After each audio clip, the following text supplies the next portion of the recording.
This is 5 in 10 from Skywatch TV for Friday, the 13th of October, 2023. I'm Derek Gilbert. It's our Friday 5, our 5 big stories of the week. And of course, topic number 5, well, all of them pretty much deal with what's going on in Israel. Israel at war this week after the sneak attack by Hamas last Saturday morning, October 6th.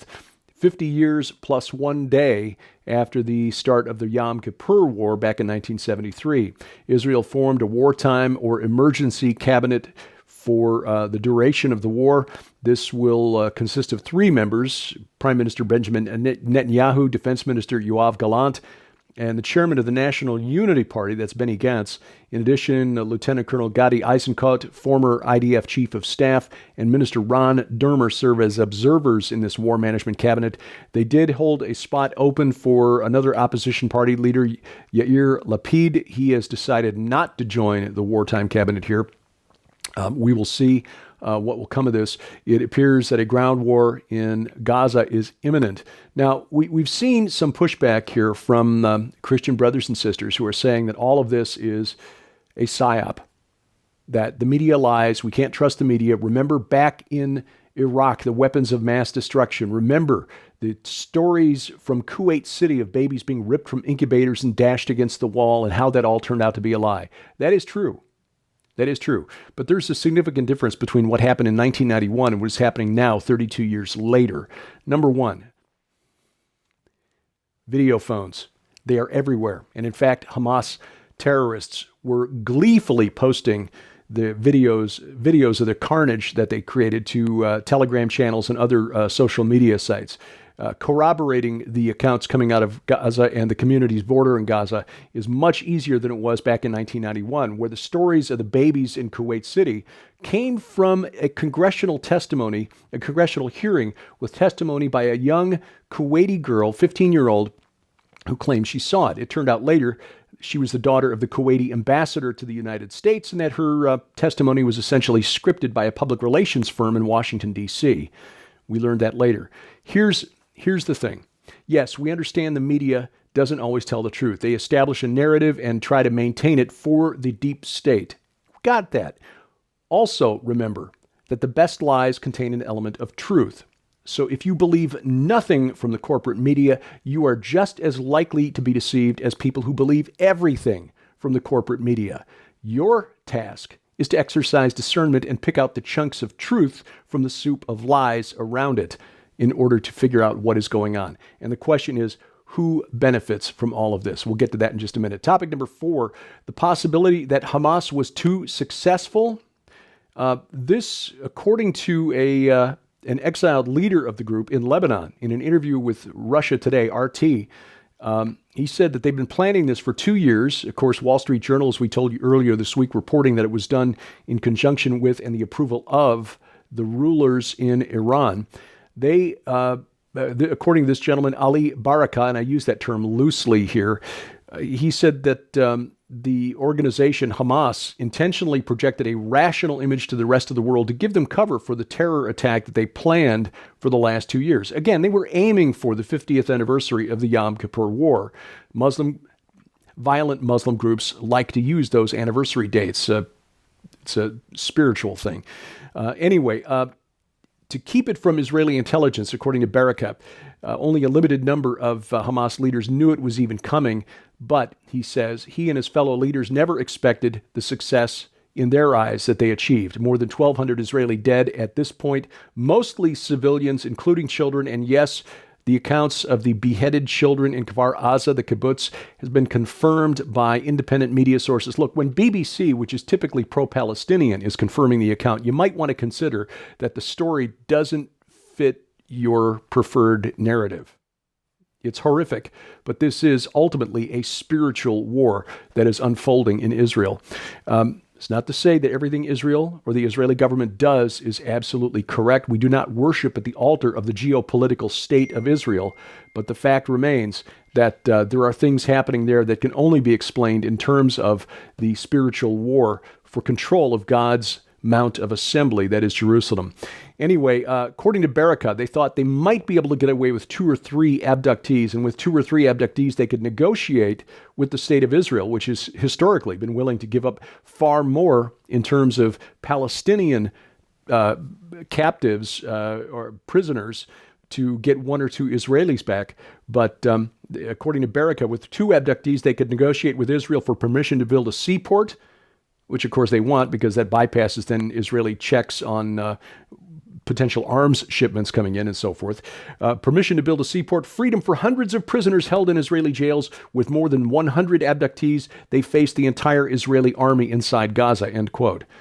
Now, he may be right about that, and maybe he's saying these things publicly to say, hey, look, we didn't intend for this to happen. These guys were operating without orders. That is possible too. Just remember the Islamic principle of taqiyya, which is allowed under the law, under Sharia, which basically means lie to the infidels. Topic number 3, Iran, Russia, China. Who benefits? Well, for Russia and China, it's a major distraction for the United States and for the West. Suddenly, Ukraine and Taiwan are on the back burner. They're no longer top of mind, as we are now sending a carrier group into the Eastern Mediterranean to bolster Israel, just to dissuade Hezbollah in the north, the Syrian army to the northeast, and other Arab nations in the region from participating in what's going on in Israel. For Iran's part, it prevents normalization of relations between Israel and Iran's main rival, which is the Sunni power, Saudi Arabia. Sunnis, Shias hate each other about as much as they hate Christians, Jews, Hindus, Buddhists, and everyone else. So the enemy of my enemy is my friend, being the principle here. Iran, the main Shia power in the world, willing to partner with the Sunni terrorist group Hamas, because Hamas saw itself losing support among the Arab states of the Gulf, the Persian Gulf, as they began normalizing relations, started with the Abraham Accords under President Trump with Israel. This drives a wedge between Israel and its Arab neighbors because for the benefit of their constituents, the ruling parties, the ruling castes, the royal families in the Arab neighbors of Israel cannot publicly support what's going on in Israel. Saudi Arabia has already publicly stated they've ended negotiations on normalization. Now, bear in mind that all of this took place just a month after the Biden administration freed up $6 billion in frozen Iranian assets. Also, they've relaxed sanctions on oil sales. As you can see, the amount of oil exported by Iran has increased by a factor of about 7 over the past year. Biden administration no longer enforcing sanctions on oil exports, and China happy to take anything that Iran is willing to sell. So Iran is now flush with cash. This is about 1.5 million barrels per day that Iran is now exporting. And remember, this didn't get a lot of coverage in the mainstream media, but it should. Biden's special envoy to Iran, Rob Malley, who was negotiating to try to resurrect the nuclear deal that Barack Obama had agreed to back in 2015, he was placed on leave earlier this year for mishandling classified information. Look, when your main negotiator with Iran is mishandling classified information, you got a problem. This is a deeper story than I have time to go into here, but former special advisor on Iran to the State Department under President Trump, Gabriel Noronha, reported months ago, and we told you about it here, that Malley and his negotiating team were basically giving away the store to Iran. According to Noronha, quote, they purposefully funneled billions of dollars to Iran through lack of sanctions enforcement and provision of sanctions relief that has given them somewhere between $50 billion and $80 billion over the last 2.5 years, end quote. Forget the $6 billion, it's more like $80 billion.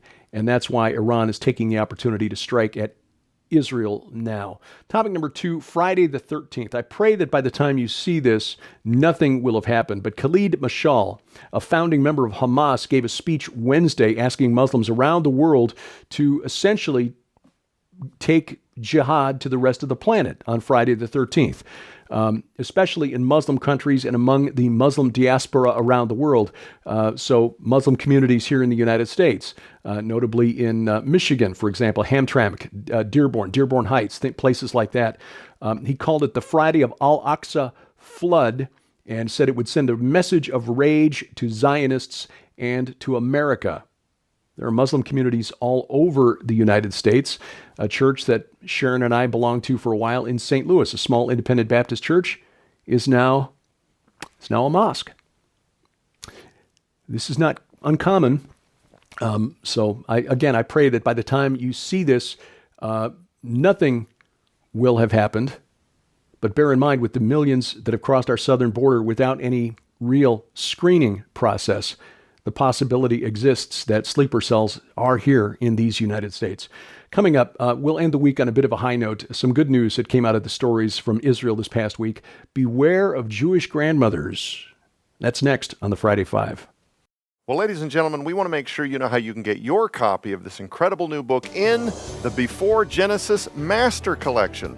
When you order the Before Genesis Master Collection from the skywatchtvstore.com, you'll receive the brand new book, Before Genesis, The Unauthorized History of Tohu, Bohu, and the Chaos Dragon in the Land Before Time by Dr. Thomas Horn and Donna Howell. In this phenomenal new work, you'll learn about the debate raging between the Old Earth and the Young Earth creationist groups, what the Earth was like during the without form and void era of Genesis 1-2, how ancient archaeological sites like Göbekli Tepe and the Doorway of the Serpent point to an intelligent race of beings on Earth alive before the time of Adam and under Lucifer's fallen influence. And for the first time ever, the conclusion to the events of Genesis that merges all contributing voices from not only the young and old creationist groups, but the scientific community as well, into one balanced and agreeable climax. But that's not all. You'll also receive the amazing DVD, What Lies Beneath, The Lost Secrets of the Watchers Below Göbekli Tepe, featuring archaeologist and author Dr. Aaron Judkins and best-selling author Derek Gilbert as they reveal Göbekli Tepe's historical use as a place of watchers worship, the evidence of a cult that venerated human skulls and reptilian creators, and the links between the god of Göbekli Tepe and the Bible. Also included in this must-have master collection are the digital, downloadable e-book versions of the Earth's earliest ages, Unearthing the Lost World of the Cloud Eaters, and the Apocrypha, including the Book of Enoch. These three masterpiece works will be available for download immediately when you place your order for the Before Genesis Master Collection and are being included in this offer absolutely free.